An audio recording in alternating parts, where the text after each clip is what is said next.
today is a lone sentimentalist in a consumer society. So once upon a time in ancient China, people who lived then, whenever they wanted to curse their enemy, they would say, "May you live in interesting times." Okay, what it really meant was, bad times, times of war and revolution, times of suffering and destruction. So I feel that today, I would like to think that the kind of life we're living in today, we're living in interesting times too. So I'm not talking about an apocalypse or a third world war or something like that. But basically what I'm talking about is that we are living in a time of dramatic change, and it's partly because of technology, and that's causing a huge impact on our lives. So let me tell you a story of what I went through. It was just last month.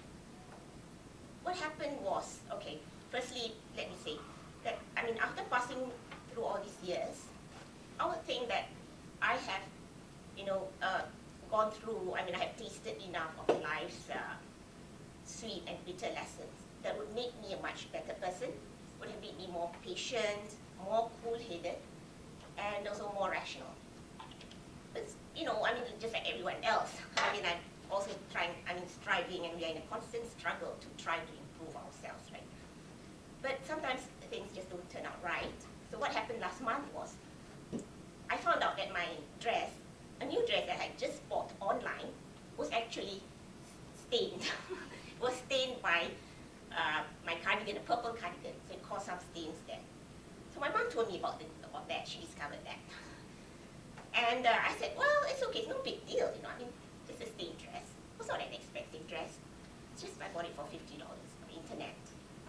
So she left the room. So I was also busy preparing to go to work then.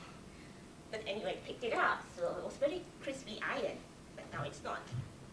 And I took a look at it. Oh my God, it's got pink stains everywhere here and there, And I was,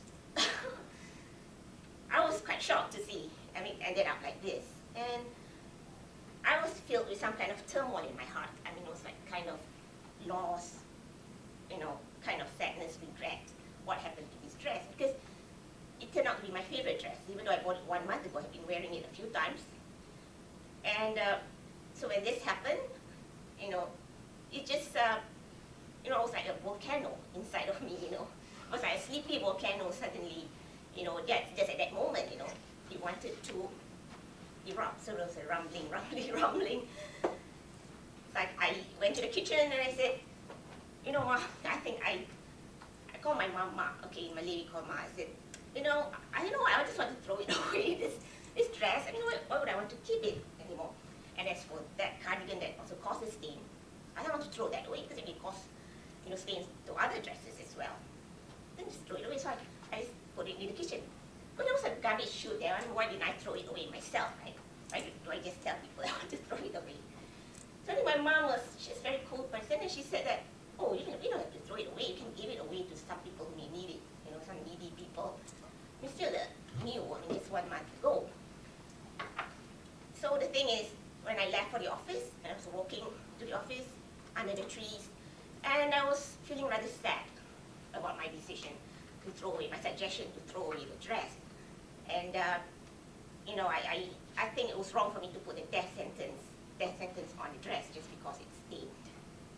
So at the office also, I became more and more filled with regret, and I changed my mind about wanting to throw away the dress. But I tried to call my mom, I couldn't reach her. I was afraid that she would have thrown the dress, she would have taken me seriously, what she actually threw away the dress. And I would regret that even more, So in the end, when I came home, the first thing I did was to look for the dress.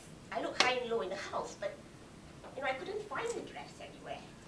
So, my heart was like, feeling even more uneasy. Then I went to my mom's room and I looked through the thing, and then I saw it was there, together with she kept it in her room, maybe to give away to somebody else later. So I took it back, so that's why it's still here, okay? So the point in my story is, the interesting time that I mentioned just now, interesting times that we're living in now, is that I find that we have a tendency that we may discard and dispose of things too easily. And not just because of a stain, but because of, you know, style and fashion and technology. We want to live up to the latest style, fashion, and technology.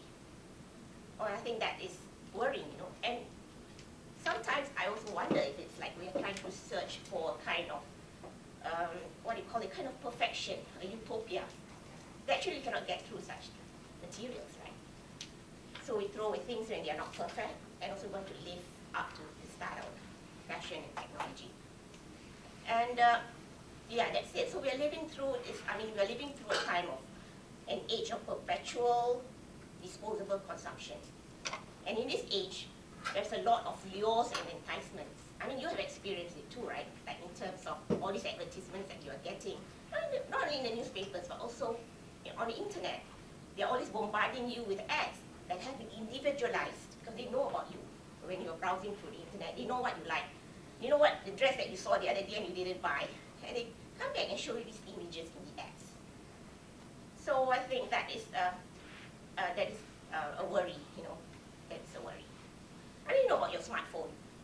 Every few years the model will change. And you also force your pressure to actually change your smartphone, right? Because everybody is doing the same. Actually, the phone could be as good as new. That's because technology is changing so fast.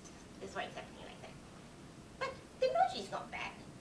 It has caused, I mean, it has created a lot of prosperity for all of us. And really we have to admit our lives today much better than our parents or grandparents. For e-commerce, okay, it's bringing the shopping mall into our home. So it's actually creating convenience for us if you look at it in a positive way. But what I worry about is that all this e-commerce thing is making us, it's harder and harder for us to be more, to attach sentimental values to things, right? Because we are always, we can easily throw them away. So that's what I worry about. And okay, so the thing is, I myself, as I told you, I have been I've been buying things online. I bought a Kindle by Amazon, and then I went on to buy dresses and then paintings.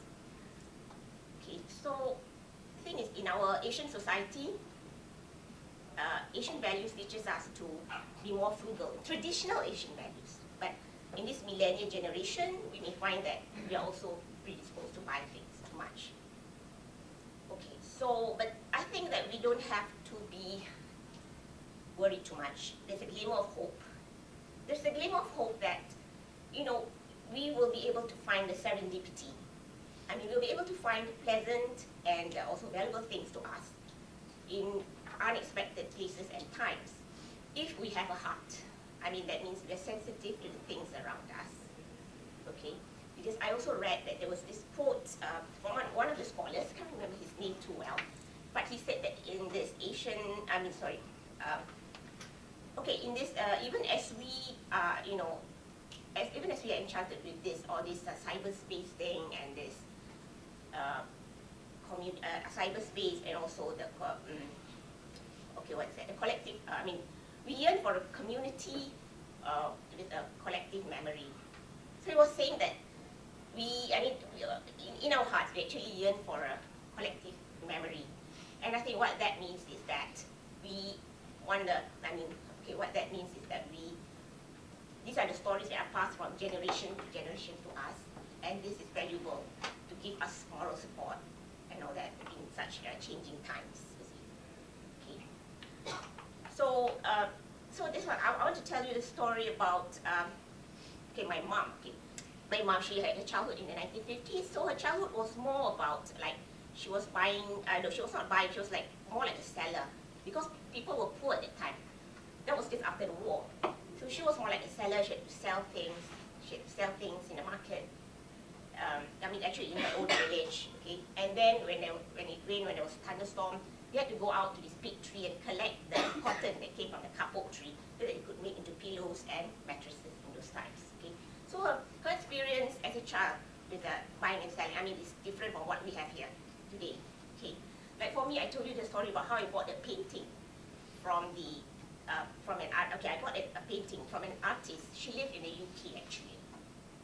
And she is a symbol of the young people who are inspired by the internet age. They're inspired by people like Alibaba, Alibaba, Jack Ma of an Alibaba group. So they think they can also try to make money from the internet.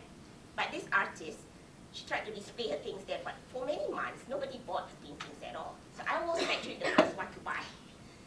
So the story about her is that when I bought the painting, when I clicked a button here, so she was overjoyed because I was the first customer. Now, but actually, the painting that she created, the painting, if it had a soul, maybe you would have said that, the painting would have regarded me buying, clicking that button to buy, as a kind of a sorrowful parting with the artist who created the painting. Okay, so if the painting is like a human being, it would have felt sad about the parting. So the next day, the artist sent